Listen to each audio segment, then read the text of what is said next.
Welcome to Exploring Possibilities. I'm your host, Cheryl Sitz. Since 2012, Mario Rosales of Tech Life Balance and I have been airing inspiring, insightful conversations with all kinds of change agents who are raising the vibration on our planet.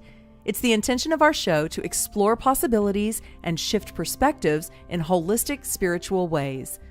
You'll hear how various industry experts discover and share their deepest passions to make a bigger difference in the world.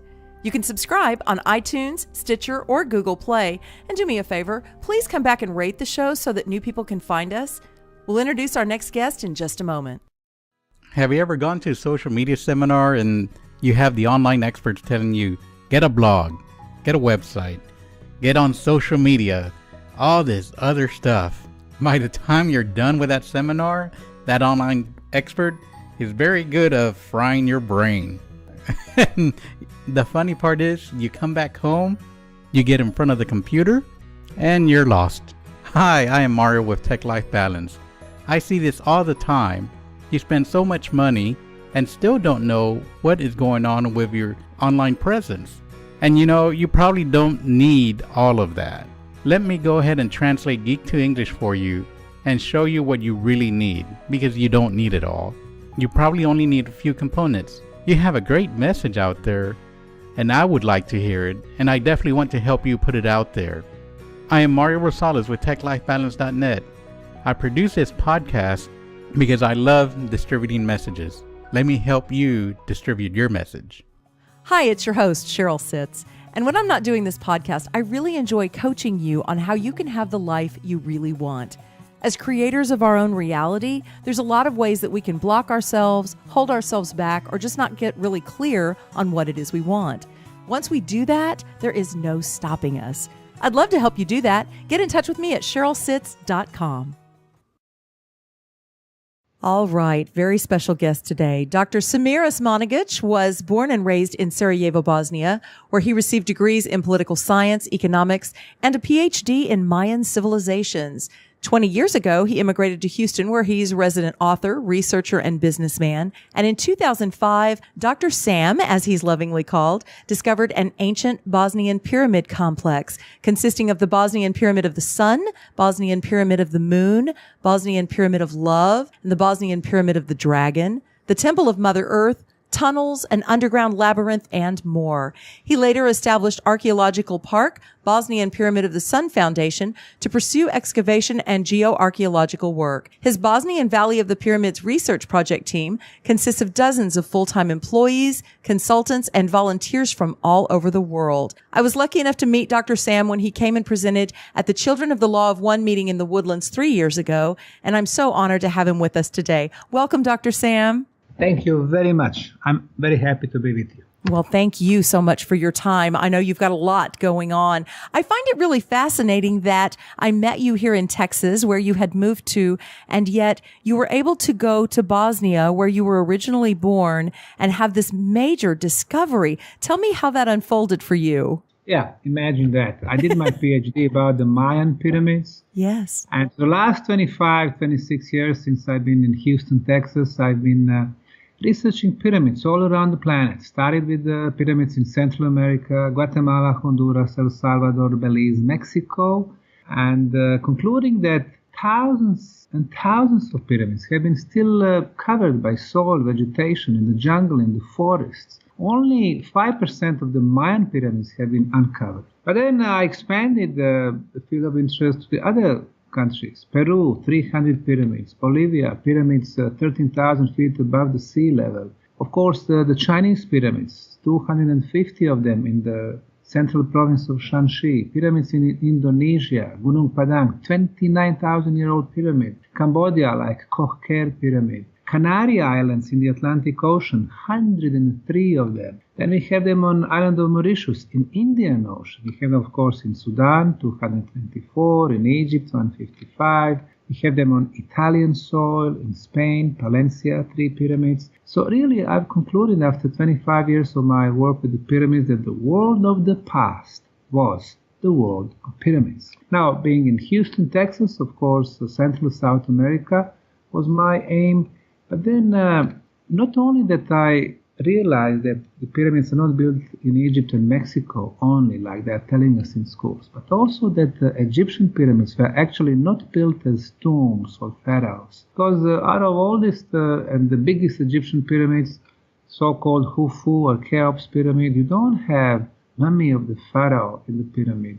Khafre pyramid, the second largest one, no mummy. Myceren, no mummy. Djoser, no mummy. Sneferu pyramid. So not a single proof really who built those pyramids, when, how, and why. No hieroglyphic symbols in the chambers, no tools, no organic materials. And then I was thinking, well, they've been telling us for the last 200 years that Egyptian pyramids were used as tombs for the pharaohs without a single scientific proof. And obviously that was probably the biggest hoax in the history. So everything they tell us about the pyramids and ancient civilizations is wrong. So, 12 years ago, after 20 years of research of pyramids all around the planet, I came back to my home country of Bosnia to visit the local museums. At that time, I was in search for the stone balls, another interesting prehistorical phenomenon.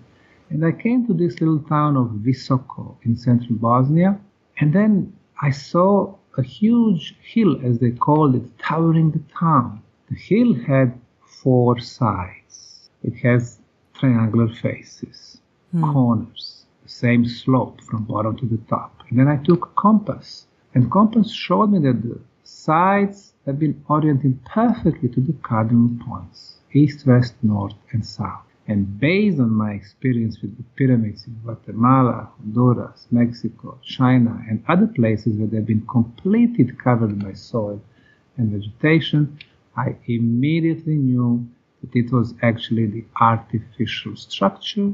But after thousands of years and the work of wind and the rain, pyramids been covered. So in 2005, I started my research as the physical person, as the individual. I got permission to dig, geological core drilling, lab analysis, and everything pointed that it was an artificial structure. I wrote my first book about the pyramid discovery, had a big press conference, and announced to the world that first European and the biggest pyramids in the world have been discovered in central Bosnia. That's so fascinating. Might I ask you, when you talked about the stories that we've been told that you could tell weren't true anymore because, tomb after tomb, no mummy, what were you discovering was the purpose for all these pyramids if it wasn't what we were told? Exactly. There is only one mummy discovered in Egypt. It's the mummy of the king Tutankhamun. Well, it was discovered 200 miles to the south from the Giza Plateau in the Valley of Kings. So now we know where the Egyptian pharaohs were buried, not in the pyramids. But the question is, you are right, why would somebody use 5 million tons of blocks and build a huge structure? Obviously, not for one dead body.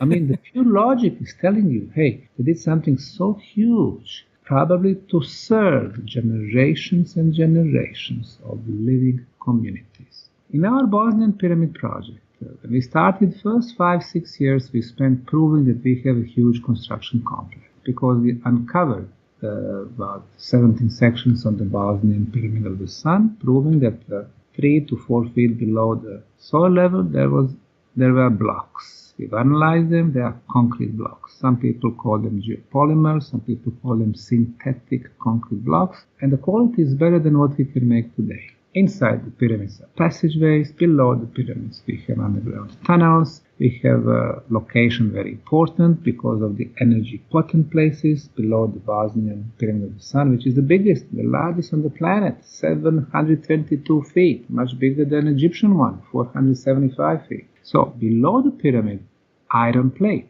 Iron is generating electromagnetism. Below the pyramid in Bosnia, 60 feet below, we have underground water stream. Water moves, it releases negative ions.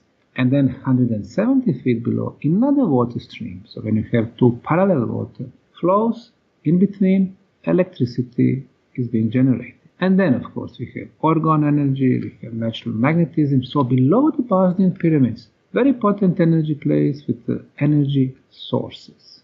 And then we realized the next thing is that the builders in Bosnia, they applied the sacred geometry elements. Of course, we know about the number pi, 3.14 in the case of the Great Pyramid of Egypt. We know about number 1618, number phi, or the golden ratio. But in Bosnia, we have also the layout of three main pyramids, the sun, moon, and dragon. When we connect their tops, the distance between them is about 1.3 miles, and it is equilateral triangle with inner angles at 60 degrees. Equilateral triangle is a perfect geometrical shape and as such part of the sacred geometry. And if you have sacred geometry, you have movement of the energy. And the pyramid itself is the most powerful geometrical shape when it comes to the energy. It simply amplifies existing energy sources. So now more and more stuff are pointing in the direction that pyramid has something to do with the energy.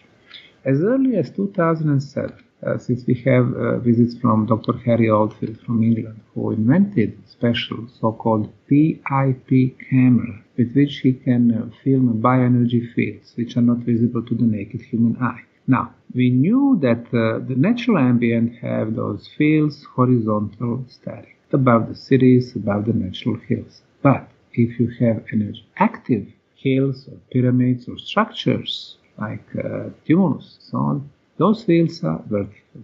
And above the Bosnian Pyramid of the Sun, we had vertical fields during the last 10 years. Above the Moon Pyramid, the same thing, Dragon, Temple of Mother Earth, Pyramid of Love. So those 5 Bosnian pyramids are all energetically active. So we knew that since 2007. But until 2010, when we started having a series of measurements by the physicists, electrical engineers, sound engineers, experts in energy phenomena, we were not quite sure what kind of energy phenomena we had.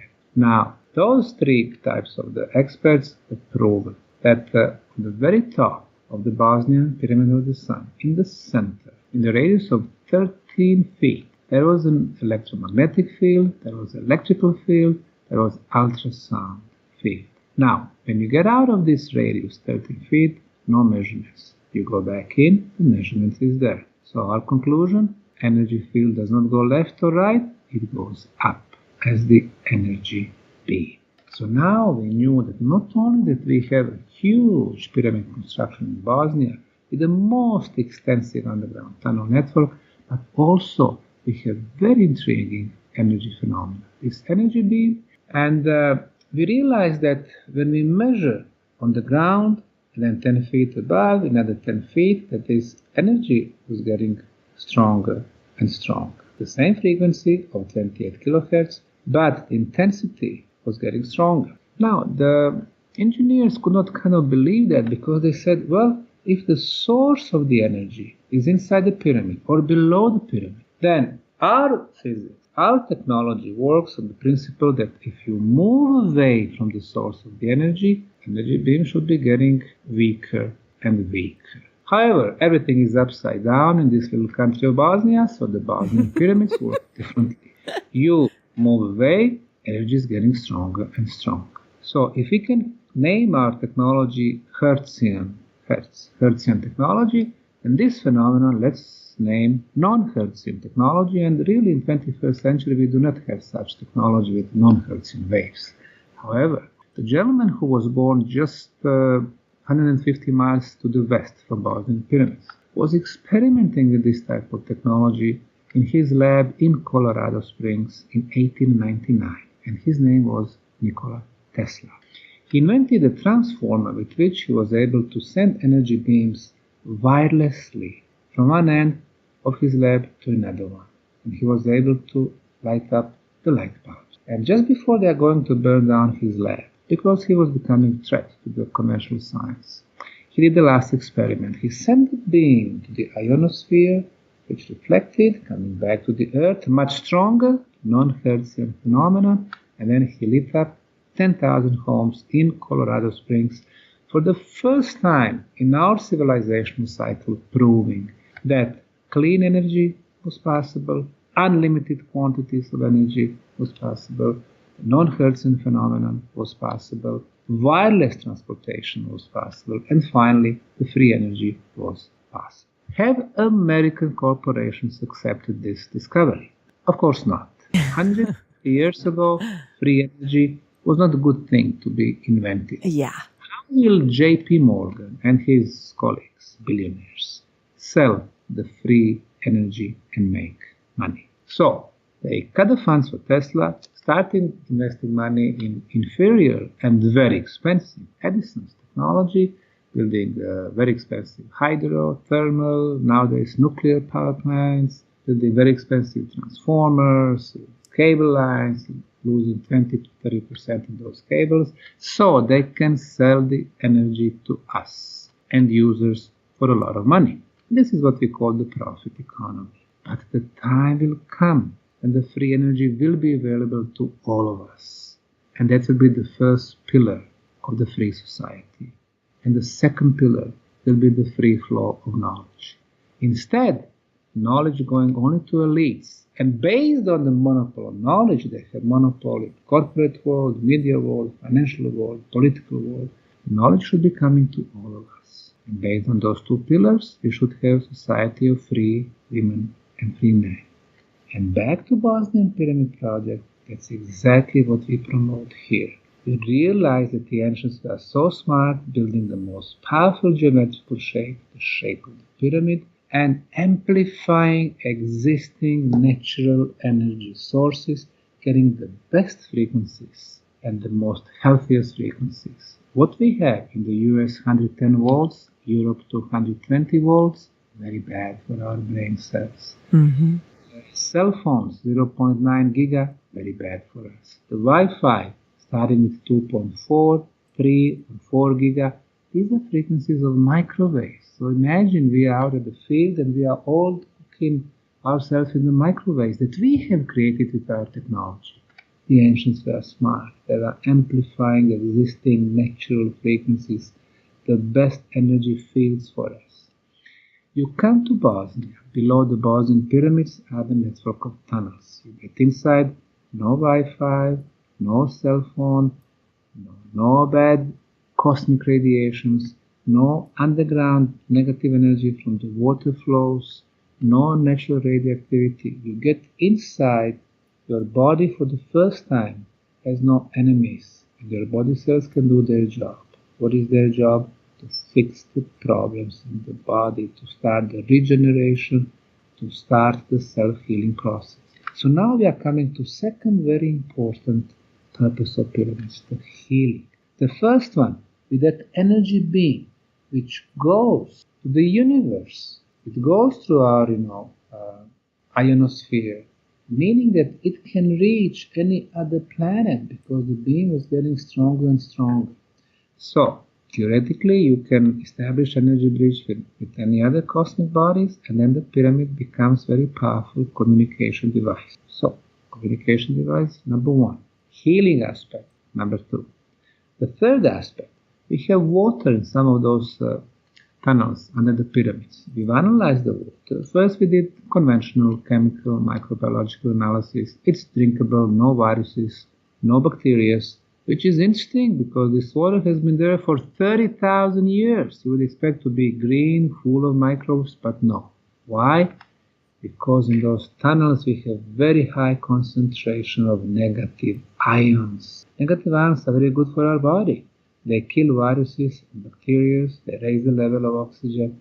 So, the tunnels, high concentration of negative ions, and the water, because of the negative ions, because of the 28 kilohertz electromagnetism, because of 28 kilohertz ultrasound, which is the levitation frequency. And then the original natural field, 7.83 hertz, the Schumann resonance. So this water has been exposed only to the good energy frequencies. So when we sent our samples to Dr. Masaru Emoto, late Dr. Emoto, 3.5 years ago, we got results back that the molecular structure of the water from the Bosnian pyramid tunnels is perfect, hexagonal and crystal-like. So we have healing water. And water is, of course, the most important liquid in our life. You put the seeds in the pyramid or in the tunnels. What happens? The seeds, they grow much quicker, faster, and healthier. So it affects our food. We've been using also instruments from Professor Korotko from University of St. Petersburg. It's called the BioWell, which measures human aura field, bioenergy field around our body. So we've been measuring on hundreds and hundreds of people who are visiting the underground tunnels in Bosnia before they go to the tunnels and after they come back. Before, we measure several parameters. For example, aura field. If it is continuous, it means, among other things, that you have good aura, you have good immunity. If there is discontinuation, it means that there is a possibility that disease started on physical level. We can clearly see in more than 90% of the cases that energy field is getting much better, much stronger after the visit to the tunnels because you are exposed to the best pyramid energy. The second parameter, chakras. 7 chakras in our physical body. Before entering the tunnels, the chakras are rather small, energy flow is not so good, and they're not in balance. They come back, chakras very strong, good energy flow, and they're becoming balanced. The stress level before entering, of course, in our daily life, we've been exposed to the stress all the time. The stress level high, come back from the tunnels, people calm, stress level, reduced. And, some other parameters, energy level in the cells and so on. So now we can see that there is a very concrete influence of the pyramid energy on our physical, mental, energy, spiritual body. When it comes to spiritual, the bigger aura we have, meaning we have a better potential to develop our spiritual senses. What are the spiritual senses? Well, they teach us that we have 5 physical and 1 spiritual. 6th sense, which is wrong. We have 5 physical and over 30 spiritual sense. Of course, every physical sense has its own counterpart on spiritual level.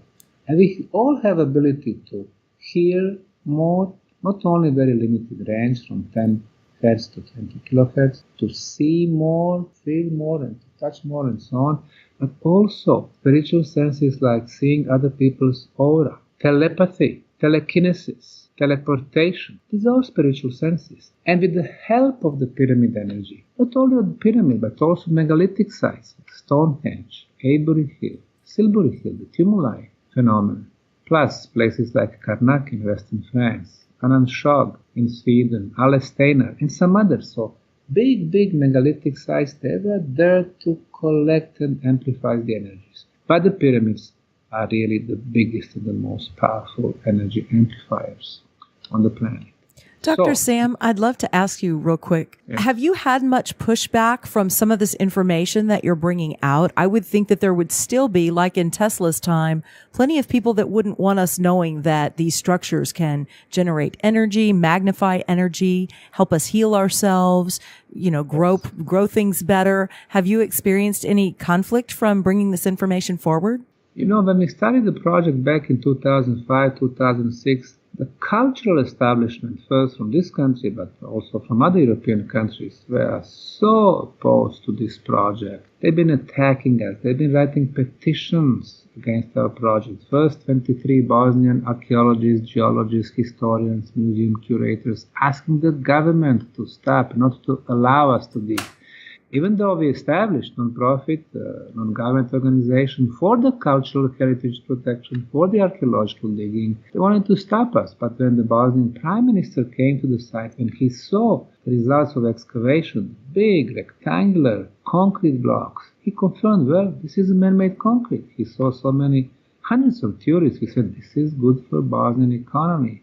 And then the Bosnian archaeologists, they went to European Archaeological Association. Dr. Anthony Harding, at the time, the president of the association from England, he organized a second petition signed by the leading archaeologists from France and Germany and the UK and the US, again asking the government of Bosnia to stop the project. It was rejected. So, fortunately, we did have some help from the government. But later on, the government, because of all this pressure from cultural establishment, starting kind of to ignore the project, which is fine. As long as they let us work, we got permissions for the long-term excavation and investigation. So I would say by now, 12 years after, we got our spot, we got our space there. They don't touch us no more. So I would say that we go slowly with the results. Of course, we always emphasize that we have, touristic impact. This is good for the country. And indeed, 50,000 tourists come from more than 100 countries to Bosnia every year to visit the Bosnian pyramids. This little town of Visoko never had any tourists before we got there. So, it's good for local community, it's good for the country, scientifically it's good. But we realize that archaeologists, Egyptologists cannot explain what we have here. That's just too little.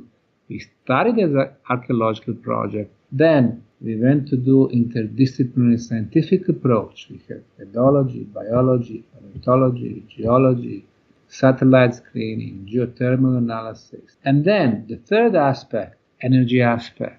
The experts in energy phenomena. The fourth aspect, effect of energy to spirituality. So that was the fourth aspect, spirituality. And the fifth, self-healing aspect. Last year we did a medical study proving beneficial effects of the pyramid energy. So now we go step by step. We have science involved, but also this is the most open project in the world. Every year we invite professionals and non-professionals alike to come and volunteer with us. June, July, August, September. In the last 7 years only, we have had 2,450 volunteers from 62 countries and from 6 continents. Never such enthusiasm in any archaeological project in the world. And you or I, we cannot just go like that to Egypt or China or Mexico and start digging the pyramids. We have to be politically correct archaeologists. When you submit your project to Egyptian authorities to dig there, not only tell them what you're going to do, but you need to give them conclusions already before you started digging, because you need to fit to their ideas about the pyramids and 4th dynasty rulers and so on. In our case, it's not like that. We are open for everyone. Anyone really can come. We can give them the samples, they can analyze them, they can dig with us, but we always require one thing. They share results with us so we can share them with the world.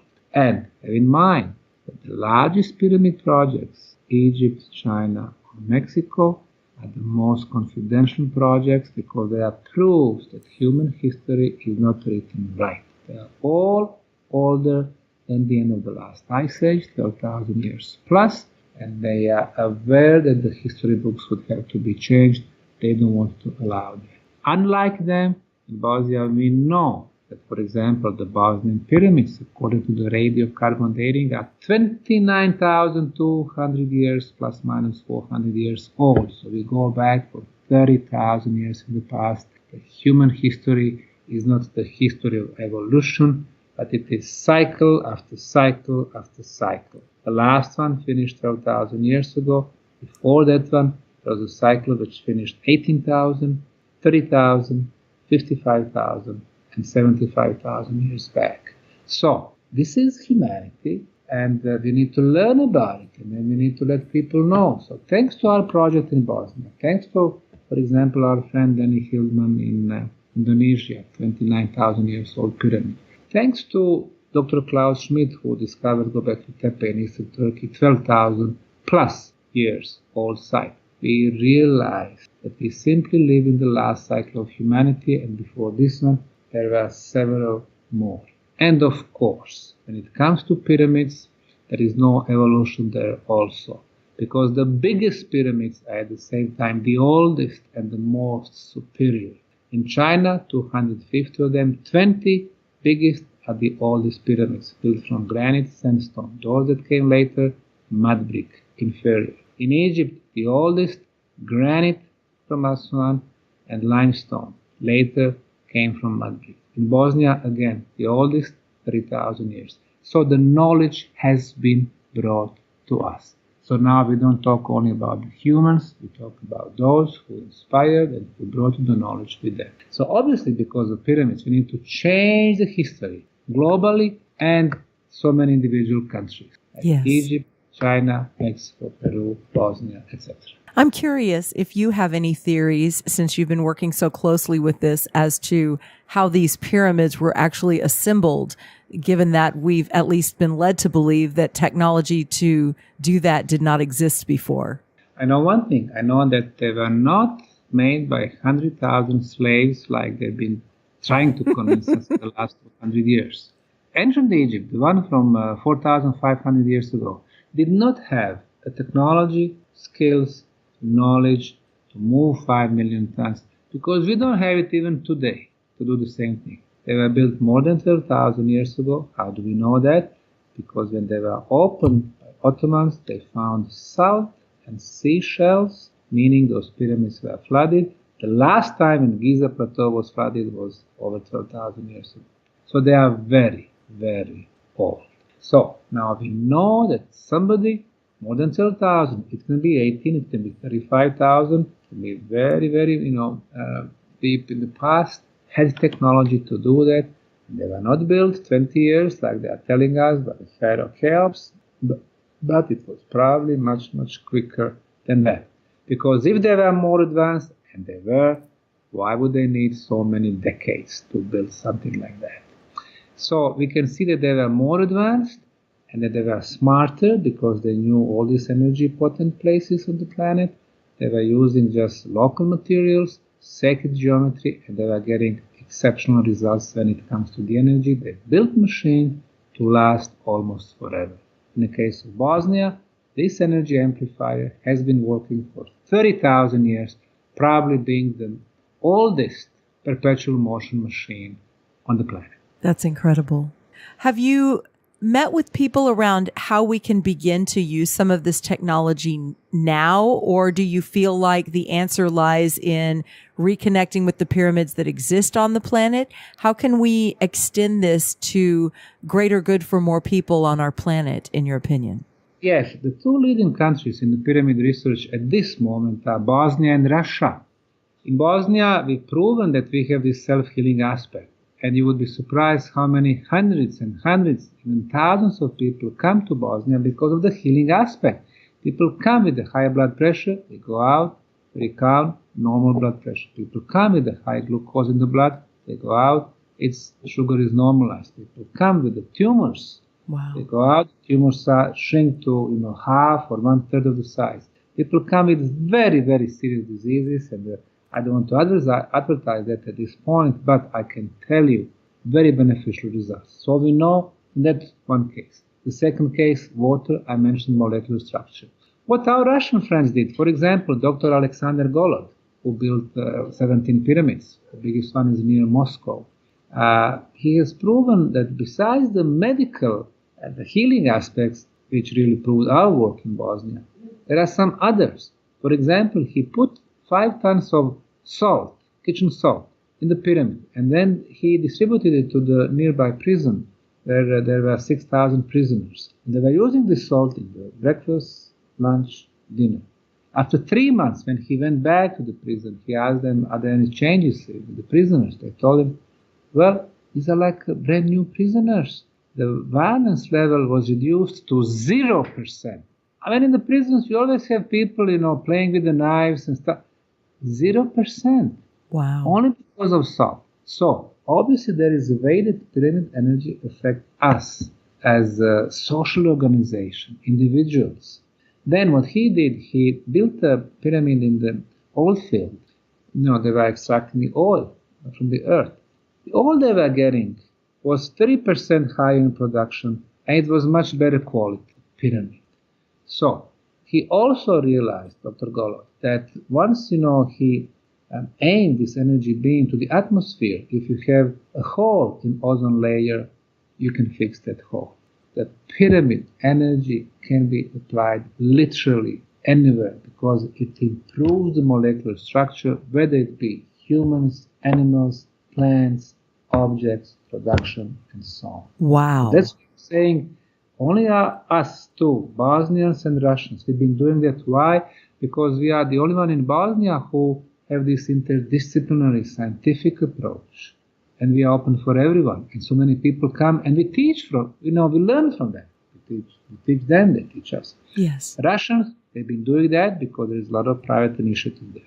Of course, there are many pyramids scattered, throughout the U.S. and Western Europe, and people have good experience in meditation. In India, they've been building modern pyramids. This is the leading nation in the world with the number of modern pyramids, almost 1,000 big pyramids. The biggest one, Hyderabad, 6,000 people can meditate inside the pyramid. The second biggest in Bangalore, 5,000 people can meditate there. I know that because I was there last year, and just this morning, the gentleman who built this pyramid, Grand Master Brahmarshi Patriji, he left Bosnia bringing a group of 130 Indians, and they are very happy to see the oldest pyramids because what they have a modern, new age pyramids. In Russia, our friend Valery Uvarov, he's been building pyramids. In Tomsk right now, he's building a complex. They built 9. They're going to build 4 more this year. The total, it will be 33 of them. And we can also follow not only the healing aspect, because I was in those pyramids as the first foreigner last year, but also effect on the climate. It's middle of Siberia, the winters were very, very cold in Celsius, minus 55. And the last few years, it's minus 10, minus 15, very mild winters. And summers, very pleasant. And I was last August there, For the first time, they started planting the apples, peach, and some other fruit plants, and they never had a chance to do that because of, very harsh, even summers. Mm-hmm. Pyramids can affect anything in a very beneficial way. If you have a network of the pyramids around the planet, it can diminish, the global catastrophes. For example, volcanic eruptions, huge earthquakes. Instead of one huge earthquake, you're going to get a series of the smaller ones. So, at one point in the past, the builders knew that, and they had this protective shield around the planet. So we need to go back and learn from them. We can build the new pyramids, we can activate the old ones. Either way we go, it's a correct way. This is such interesting stuff. I love it. I want our listeners to know that this is the beginning of an interview that will conclude in our digital magazine. We're going to talk further with Dr. Sam because we want to hear about each of the pyramids, about the labyrinth. There are going to be photographs in the magazine of some of the things that we've been discussing, the auric fields and how they look before and after entering the waters, and what their latest discoveries are. We're going to cover all of that in the magazine. So you'll definitely want to check that out. And we'll also tag back to this interview in that article. Dr. Sam, to conclude this interview, I'd like to ask you, for those that are listening today, if you have a parting thought that you'd like to leave them with about the discoveries and about your work to this point. Yes, this is a project that will change so many things, history books, but also we're going to affect the rise of global consciousness. This is the most open archaeological project in the world. Everybody is welcome. People as volunteers, visitors, media, researchers, everybody is welcome to Bosnia. So we've been giving this opportunity for everyone to take part. And when I see the volunteers, when they go back to their countries, they can tell their kids or their grandkids 10, 20 years from now, yes, we were there when they needed us. We were part of the project. This is what we discovered, organic material, artifacts, energy phenomena. This is what we measured. So it's a beautiful feeling. Our website is bosnianpyramid.org, bosnianpyramid.org, and everybody can find a lot of information on how to come, apply for the volunteering, what are the news from the pyramid world, what are the latest energy measurements, or simply how to come to Bosnia and join us for one season. So, like I said, everybody is welcome, and it will be a unique experience. Definitely. And what might volunteers anticipate doing should they sign up to come out and work with you? Yes. Well, we have like 3 different programs. One of them is 11-day volunteering program. During the weekdays, Monday through Friday, they come, they work, they help us on the Bosnian Pyramid of the Sun, removing the soil and vegetation and exposing more concrete blocks. That's the oldest and the best quality concrete on the planet. They also work in the underground tunnels. Inside we have 2 civilizations, one who built, the other one who closed. those tunnels. So we basically removed the filler material, discovering more tunnels and more chambers. So there's the second. And the third, we have another location with the more tunnels. So it'll be a great experience. But then, people meet other people from different countries. They exchange the ideas, the information, and everybody's so happy. You come to Bosnia, you see that everybody has a big smile on their face. It's open-minded people who are ready to share. This is the new world. Beautiful. Thank you so much for your time with us today here on this interview. You're very welcome. Would you like to be a guest on Exploring Possibilities? Drop me a note at info@journeyofpossibilities.com. Thanks so much for joining us, and we'll see you next time on Exploring Possibilities.